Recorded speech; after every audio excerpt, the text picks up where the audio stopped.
วันนี้นะครับโด่งจะพาทุกคนมาชม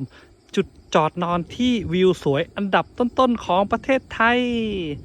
นี่เลยครับวันนี้เราจอดนอนกันที่นี่นะครับโอ้ยวันนี้ฝนจะตกด้วยนี่